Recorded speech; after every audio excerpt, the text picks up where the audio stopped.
So I've been meaning to make a video about Meyer for a while now, because right now I global about like 56, 57 on this method on 5x5, and I think it gets very easily dismissed as a method because it's real on big cubes, and also you only get 2 open slots during edge pairing. But like having used this method for so long now, I've realized there are things that you can do with Meyer that you can't do with Yao, and I think those things really make it not quite as sort of useless as some people seem to think it is. And also, like, I really do think it's a viable method for big cube solving. And yeah, this isn't really a scripted thing. I've just got a bunch of notes next to me about every point I want to talk about. But like, yeah, this video is going to assume you know how like Yao works and how free slice works, and just how big cube solving works in general. But apart from that, I'm going to go through everything from like what is Meyer, what is M-slice edge pairing, all the way up to sort of the most advanced things I do in my solves. And yeah, I'm going to put timestamps in the description for everything. So yeah. So two things I want to talk about before we begin is, first of all, I'm only really gonna talk about the edge pairing aspect of Maya, because for one, I think my first block is just not very good, and also because I think edge pairing is the only part of the solve where it's sort of substantially different from Yao, and where there's sort of more room to talk about things you can do that are different from Yao. And secondly is, when I do Maya, I solve with white, yellow centers and blue or green bottom, because I solve Ru with blue or green bottom. But of course, most people don't do that. So with my explanations, I'm gonna mostly do them with yellow and white and yellow bottom with blue centers here. But yeah, I'm probably not going to be as good because I'm not used to white and yellow.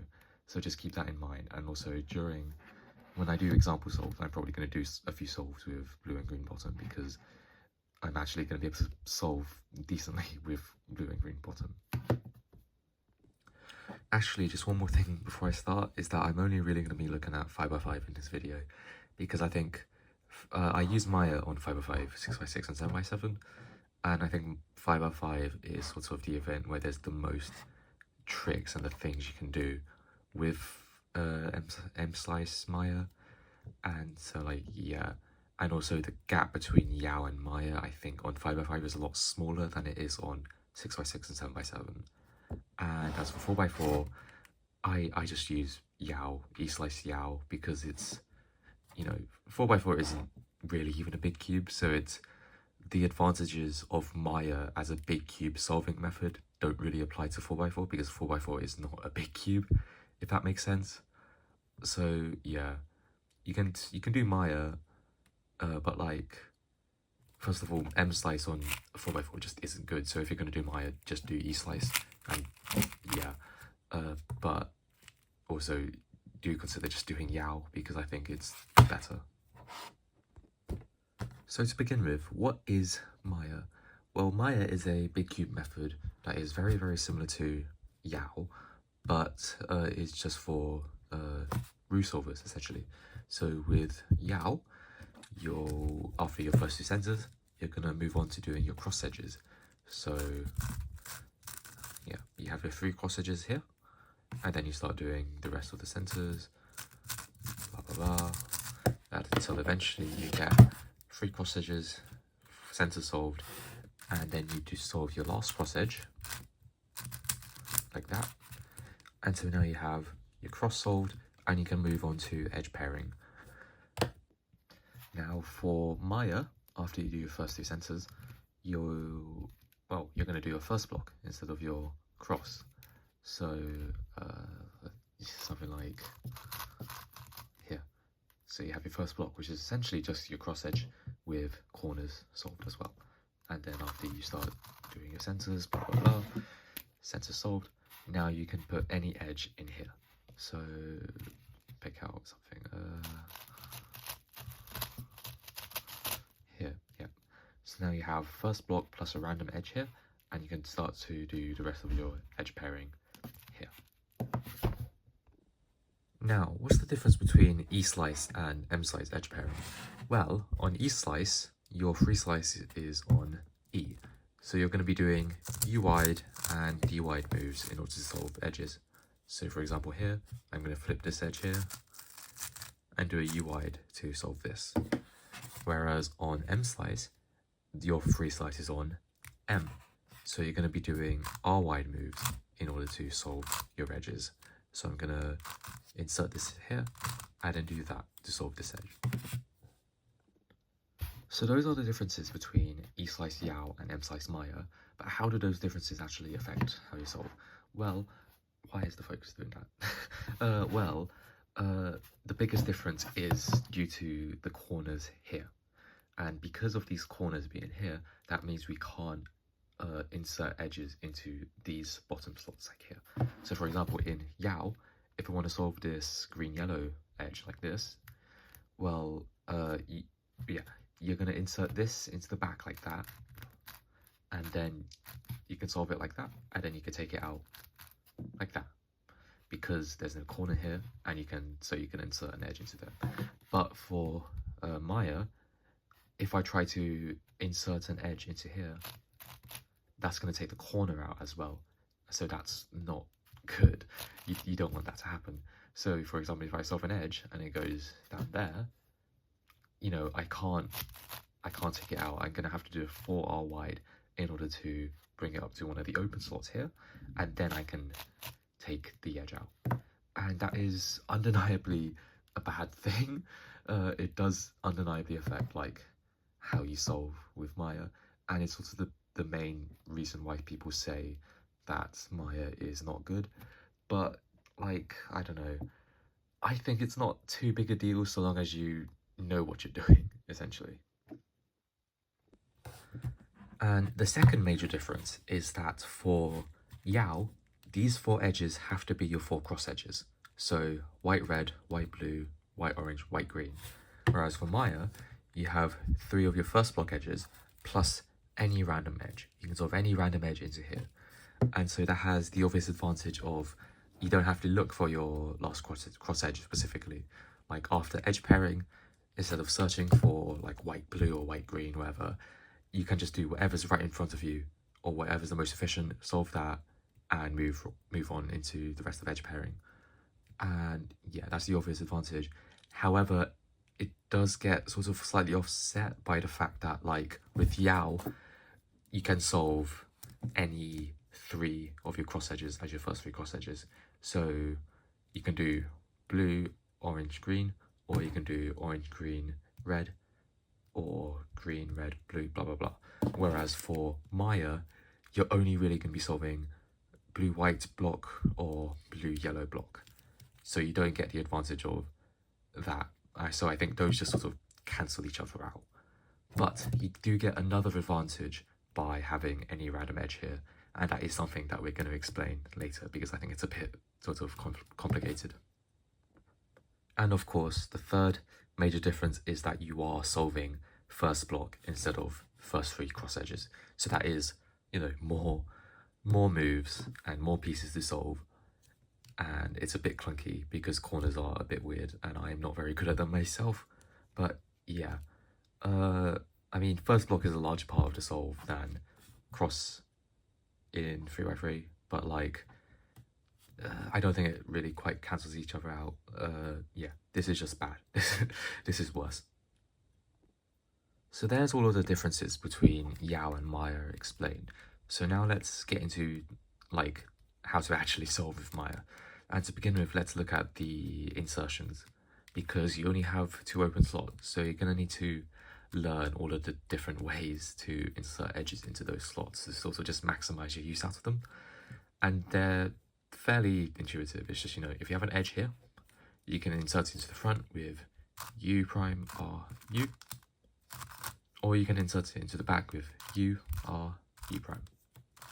And similarly, if the edge is back here, you can insert it into the front with U prime R prime U, or into the back with U R prime U prime.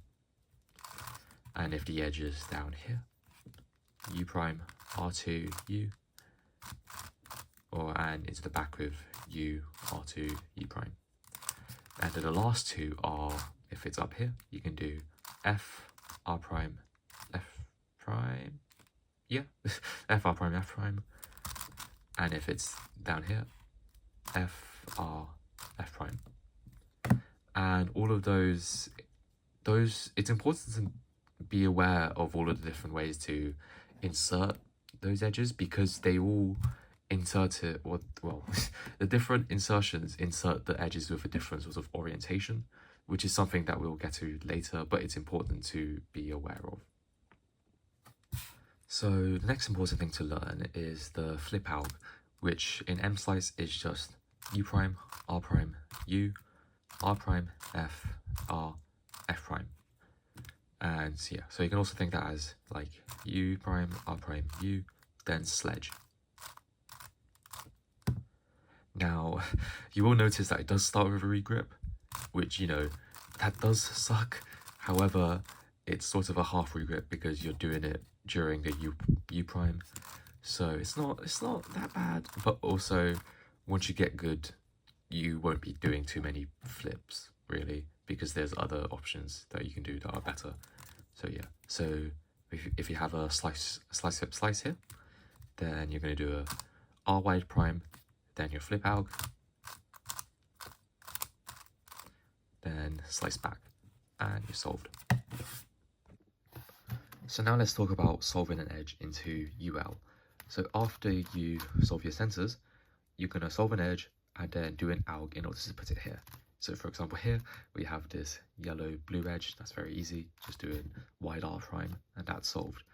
And so now we're going to do a very, very short alg to put it here, which is U prime, R, U prime, R prime, U2. And there's a few variations you can do on that. So the one obvious one is you can just do an R prime instead of an R. So U prime, R prime, U prime, R, U2. And then, you know, that just depends on whichever you think is more comfortable, really.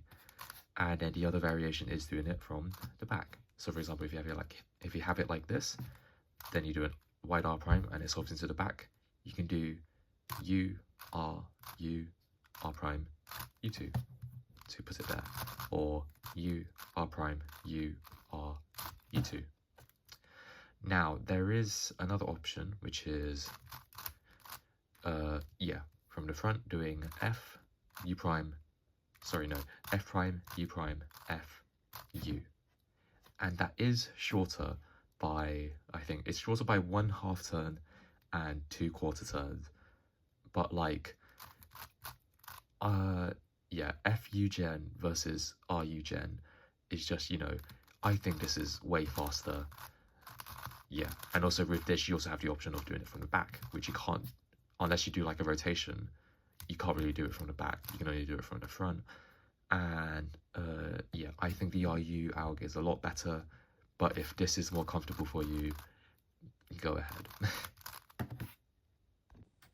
So that's kind of everything you need to know in order to get started with M-slice edge pairing. But let's talk a little bit about edge orientation, which I don't think is quite the correct terminology for this, but I think is the best way to explain this concept. Yeah, so let's look at this yellow-red edge here. I have two of the pieces already in the free slice here and solved together, and I just need to insert this last wing.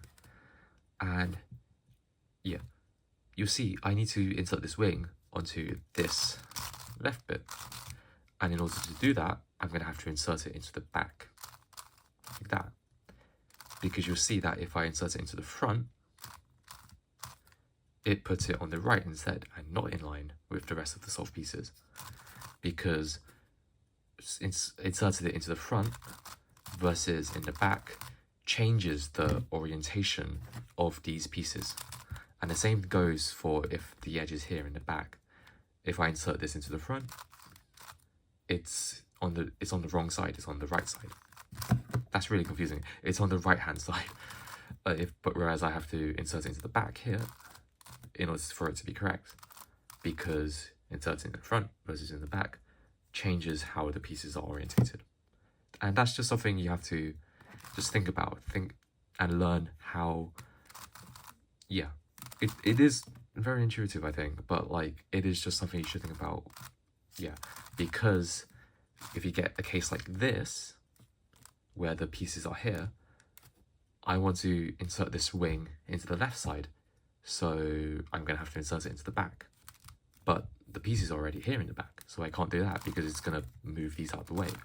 So I can either just move the entire thing out like that, or like that, so it's no longer in the back, and then insert it into the back like that. Or I can do another insertion, which is to move it down here and do the F insertion like that, because the F insertion inserts it into a different way than the U''R''U insertion. And so it's important just to be aware of the different ways to insert them and how they affect the orientation. Again, I don't think that's the right term, but like you see what I mean, right? Hopefully. Yeah, just to be aware of that. I kind of forgot to like clearly state. I think it is implied, but just to keep it clear, that orientation thing does also affect the midges. So inserting this in here puts it correctly in line, but inserting it in the back doesn't. So that's, yeah. So it does also apply to the midges. I just only talked about wings in that last clip. So now let's just do a few examples of those basics just to show them off in practice. So here I've solved my centers. Now I'm going to look for an edge to do, which here I'm going to do the green, yellow. So if I do this, they're all aligned and I can solve the edge. And now I'm going to do the owl to put in here, which is just, you know, like that. And now the next edge I'm going to do is white, red. And so, okay, these pieces need to go on the left and middle side because this wing is here. And so to do that, I can just do F, R prime, F prime, like that. And now, next thing I'm going to do is this green, white edge. And that's very simple. This wing needs to go on the left. And I can just do that by inserting into the front, which the edge is already here. So I can just do like that. Now I'm gonna do, yeah, let's just do the green, red here. There's no good way to do this with just the basics, but let's just insert this here. And now put it up like that. Now I can do the flip alg. And now they're in line, and I can do that. And the next edge I'm going to do, because I saw it earlier, is these ones plus this wing, so white, orange. And so this wing needs to go on this side. It's not going to work if I do it like that, so I'm going to do the F insert like this. And there you go. And now just replace it with the last unsolved edge. And do that. Now it's last four edges, and I'm going to leave that because there is a thing in last four edges I want to explain before we do that. So let's just do another one. Again, center solved. Next subject, I'm going to do an edge. What am I saying? I'm going to solve an edge here, and in this case it's going to be white orange. So do this and a U2 to put them in line like that. Bring it down, and then do a 4RY to bring it to the open slot like that, and then do the ALG to insert it. And now next edge I'm going to do is this white red. So this midge goes in the middle with the correct orientation needs to be in the back like that. And then this wing also goes on the right, and again I can just insert it up from the back like that. And next thing I'm going to do is, yeah, let's do green, yellow. So I'm going to insert this in the front like here to put this in line. If I solve that, now I just need to insert this, but they're not in line, so I'm going to do a flip like this. And yeah, next I'm going to do is yellow orange. So insert this in the front because it needs to go, this wing needs to go on the left. Put those in line. Now there's the wing, the midge here. I'm going to put that in the back in order to put them in line. Like that. And yeah. And then just one more thing to solve is I'm going to solve the green, sorry, what am I saying? the red, yellow. And these two pieces need to go on the left and the middle because that wing's down there. So I can just do that with that, solve them, replace it with the last unsolved edge. Yeah. Now let's have a look at why it's better to have any edge in UL rather than specifically like DR or specifically any other edge. And to do that, let's look at M-slice redux. Now there is a trick you can do with M-slice redux whenever you have what's called matching sensors, which is when the left bar and the right bar of sensors are the same color, because only the M-slice has changed. Sort of, well, not really, but yeah, like that.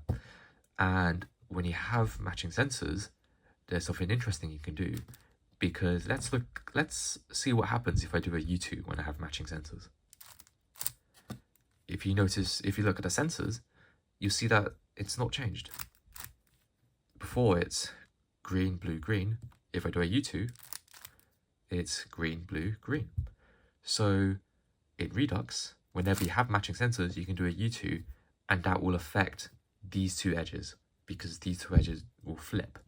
So for example here, if I have blue, yellow, right now, these two don't match. But if I do a U2, that wing has gone to the opposite side and now they do match. So now I can solve them like that. But of course, the reason why we can't do that, the reason why we can only do that in Redux is because it also affects the left and the right edges here.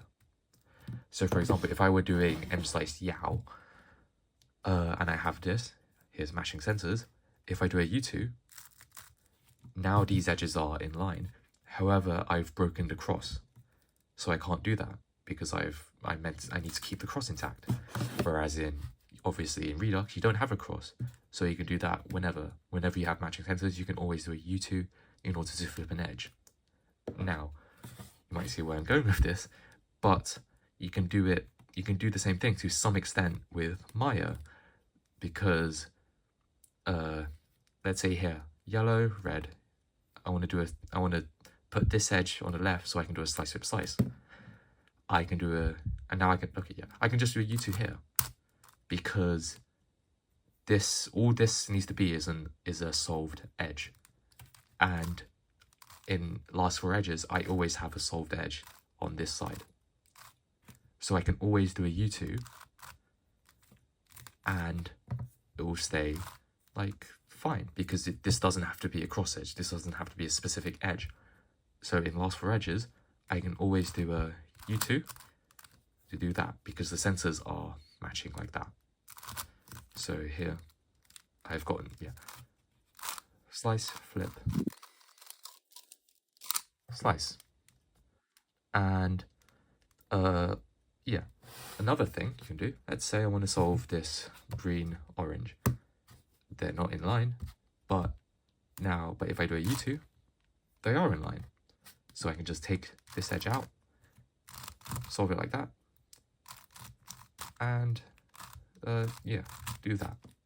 And now I've just got the last two edges, which is just, again, it's a slice with slice, but they're not in line. So I'm just going to do a U2, and now they are in line. So I can do a slice, flip, slice. Now, you can always do that trick during last four edges, because during last four edges, you've always got sensors solved and therefore sensors matching and solved edges on R.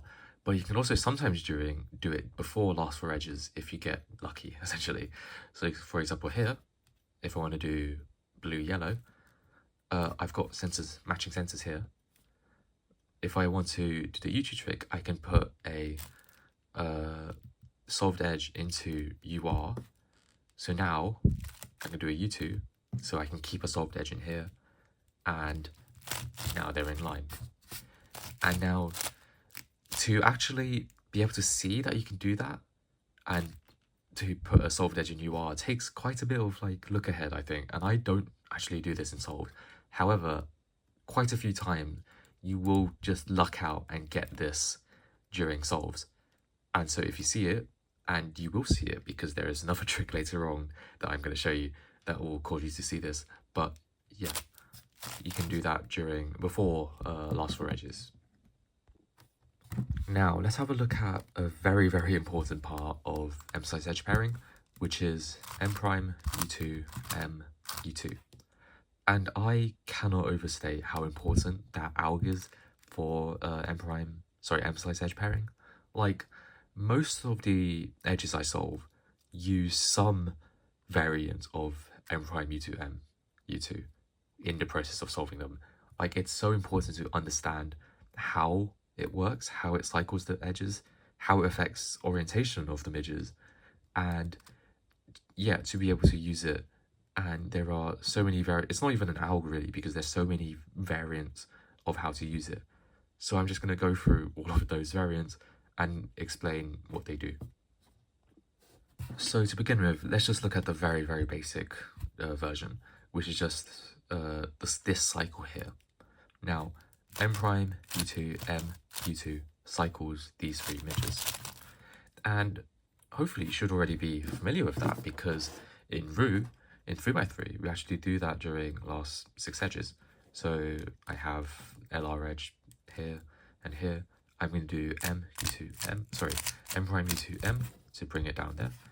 And now I can solve LR and finish the rest of LSE. And so, yeah, you should hopefully know how that affects the midges, but let's just go through it. This midge goes here, this midge goes here, and this midge goes here. And the second variant, very easily, is just the same thing from the back. So M, U2, M prime, U2. And again, this midge goes there, this midge goes there, and this midge goes there. So hopefully you should be familiar with all that already, but let's have a look into why it works exactly. So I have a case here, white orange, and I can just solve that with M prime U2 M U2. However, again, let's just look at why that works.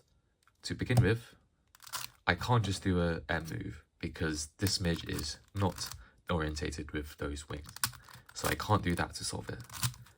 So I have to do the M prime U2 M. Why does that work? Let's go through each part of the alg. M. That just moves this piece out of the way. Now I'm going to do a U2. That flips these wings. That's what it does. It flips the wings, so now they're in line with the midge. However, now the center's not solved, and the edge is not solved. It's broken. But if I continue with the rest of the alg, M, U2, you'll see the edge is back, and the centers are still solved. It's still fine. So why is that? Well, the edge is easy to explain. When you're doing the alg, M prime, U2. The U2 brings the edge out here. It's no longer solved. But now the next move, M, that doesn't affect the edge. It's still out here. And then the last U2 just brings it right back. So the edge just moves out here, and then it gets brought right back immediately. So what about the centers? Why aren't the centers messed up? Well, let's look at what happens to the centers. M prime, that's normal. You do a lot of those in edge pairing. U2, now the centers are messed up. Now the left and the right bar have swapped, and the middle bar has flipped. So it was white and red. Now these two bars swapped, and it's red and white.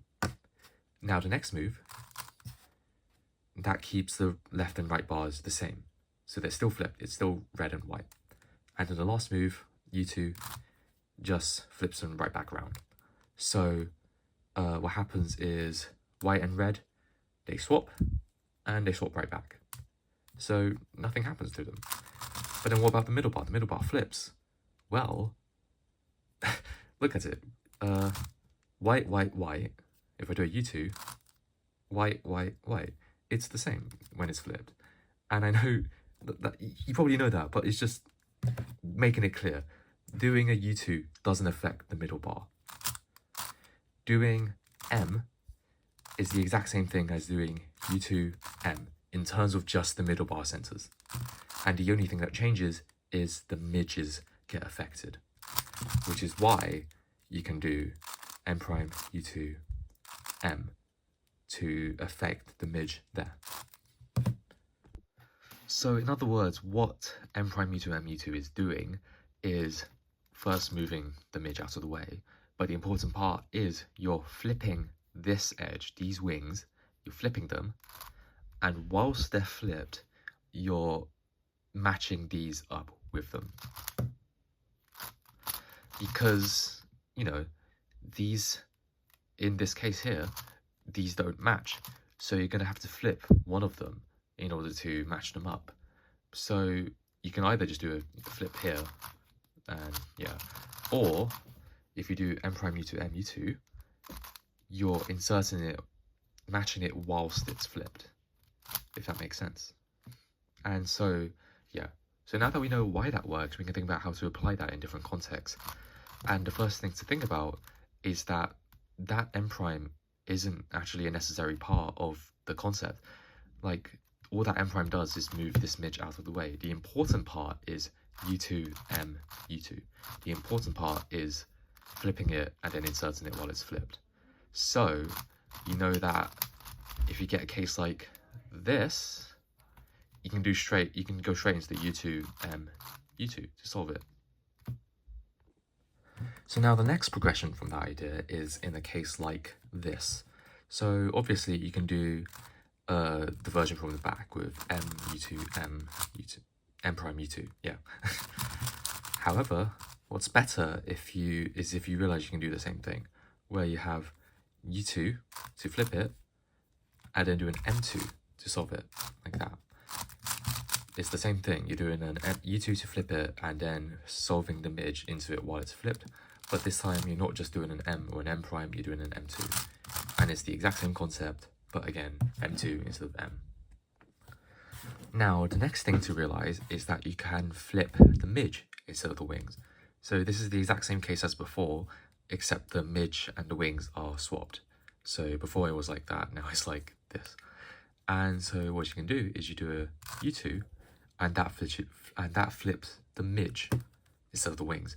But now the outcome is the same. Now every piece here is aligned because you flipped one of them. So you can do the exact same thing.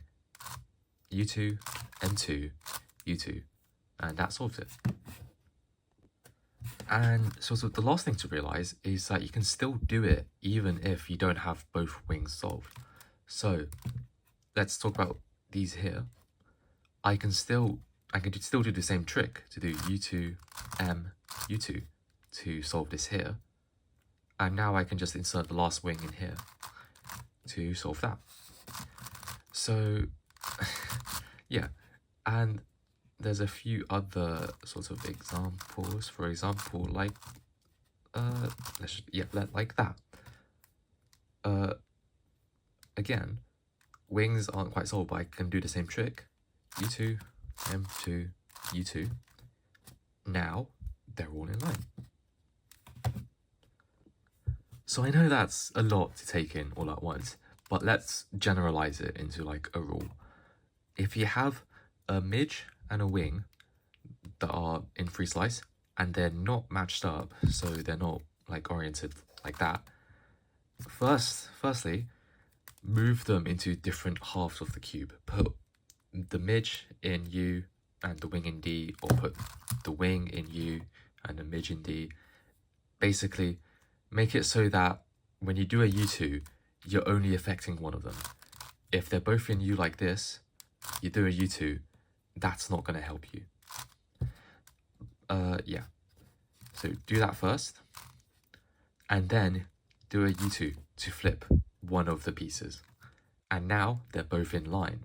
So you can do any amount of M moves that you need to put them together and finish it with a U2 to solve everything again. And yeah, so that's a very useful trick that you're going to use a lot, so it's important to remember that. Now let's have a think about what happens if you do m prime u2 m u2 during last 4 edges. So we have this case here, and that's just m u2 m prime u2. But let's think about that last u2, because m u2 m, everything's still solved, isn't it? Because again, think about what that u2 does in a normal alg. What u2 does is it puts this edge back in here, and it swaps the L and R centers back around.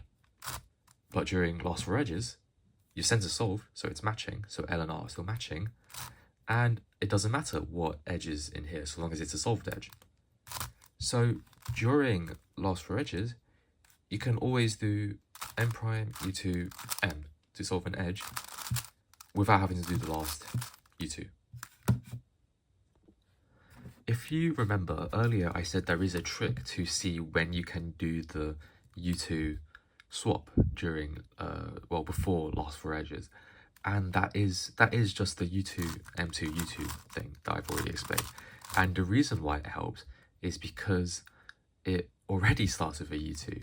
So you start with a u2, and then during that you can see whether like you've got a solved edge in here or not.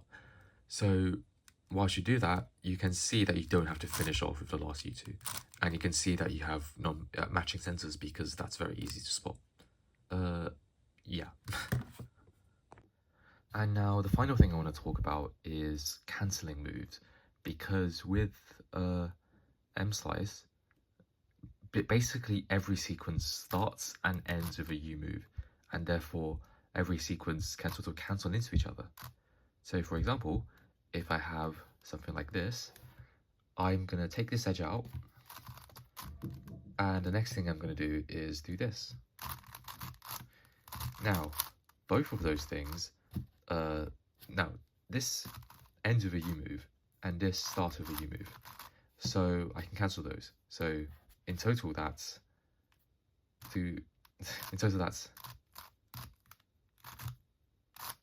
like that. And another example of a cancel is, for example, in last 4 edges. Let's say I want to do this white green. These two are in line, but this midge isn't, so I'm going to do a U2 to flip it. But whilst I do that, I can cancel into taking out the edge like that.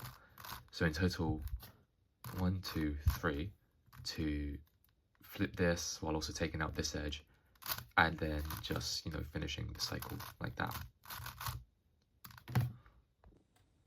Another example of a cancel is at the very start of your edge pairing, when you're doing the alg to insert the edge into here, and you also have this case here. You can cancel those both into each other by doing like that.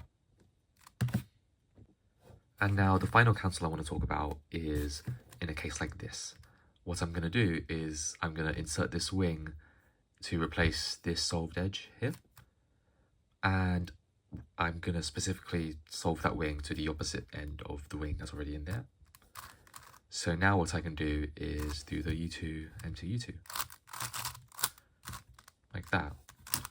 And so altogether, that's, yeah, that will be like that.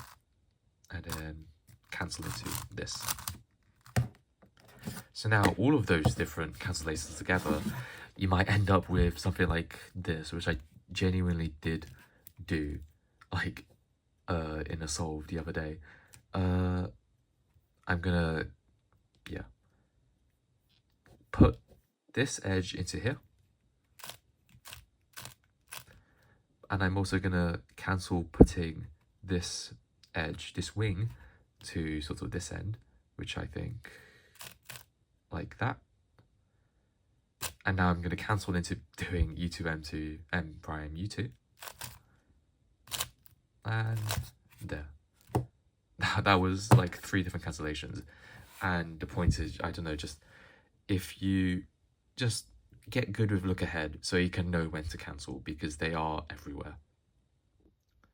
And finally, just a few sort of miscellaneous tips that I can figure out where to put into the rest of the video. First of all, try to learn to do flick moves. So for example, like here, if you're gonna solve it down here, you're gonna solve it down here, but then you're gonna have to bring it back up again. But then it's easier if you just do like that. Or, you know, you're gonna do a lot of M primes. So if you learn to do that, that's gonna be good. And also learn how to, the thing with flicks is you can't really do a like L2 like that. But if you do a Ishan M2, which looks like this, that's better, I think. I think that's better than doing wide R, wide R.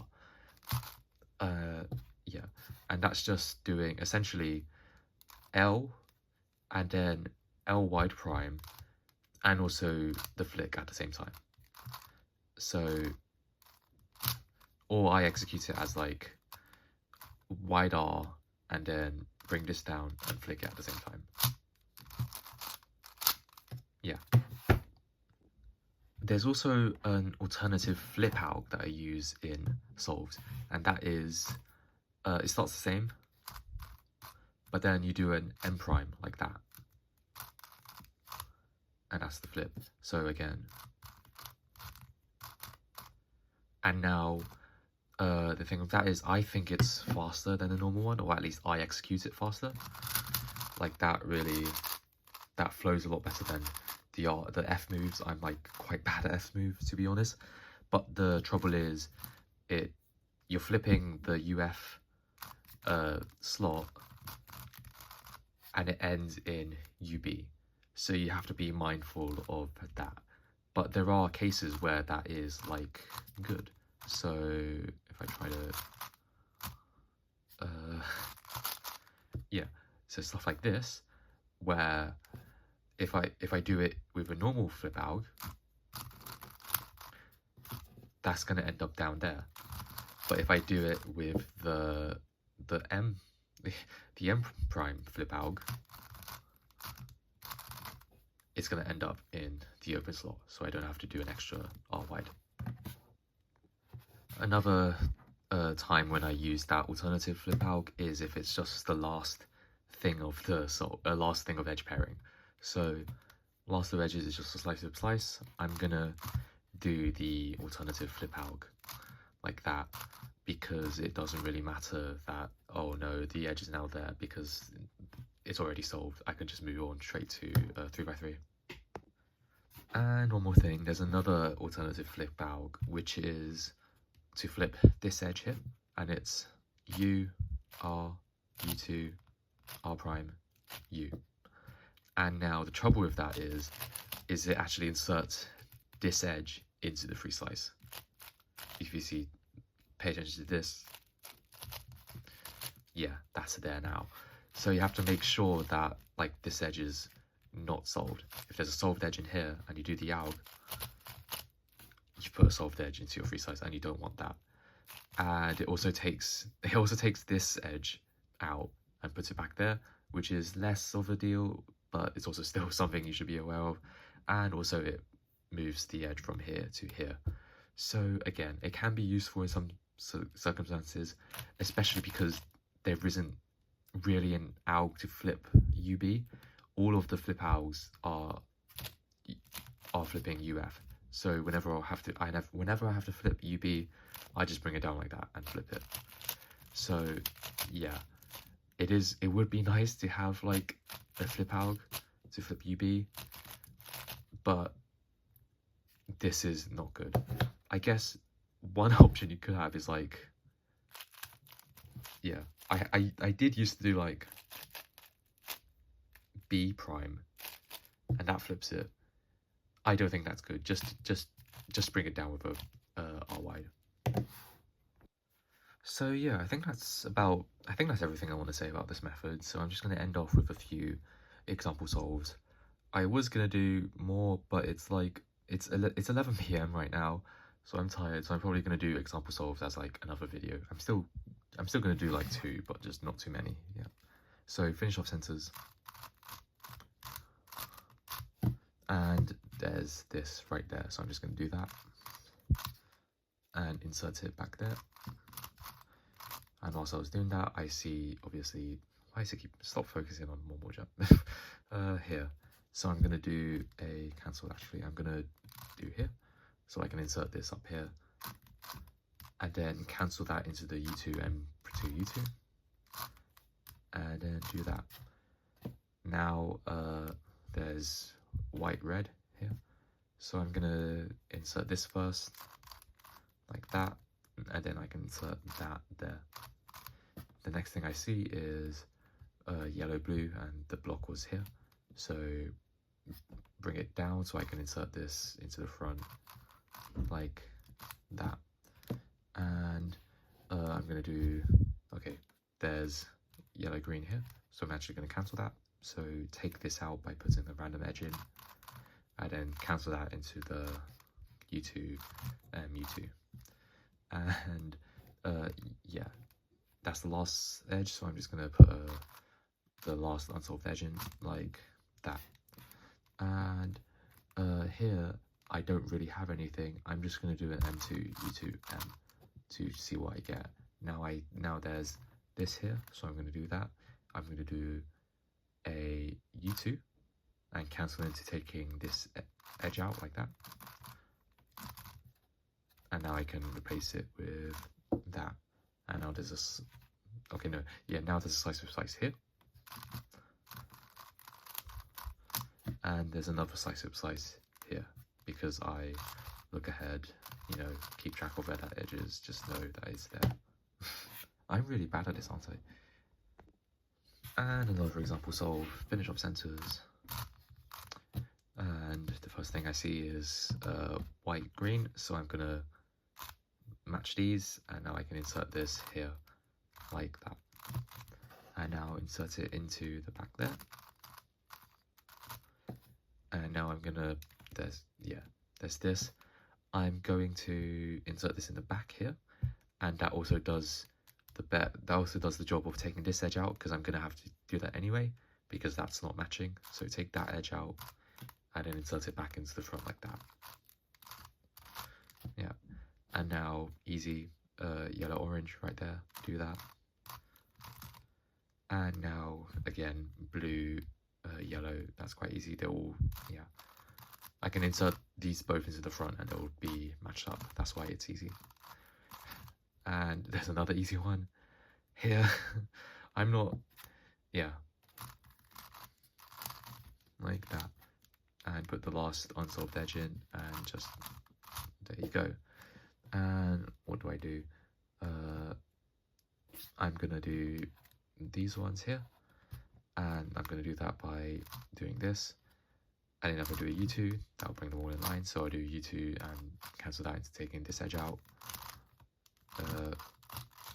Yeah, something like that. And then there's a slice here. And then this is just last two edges, just learn the alg.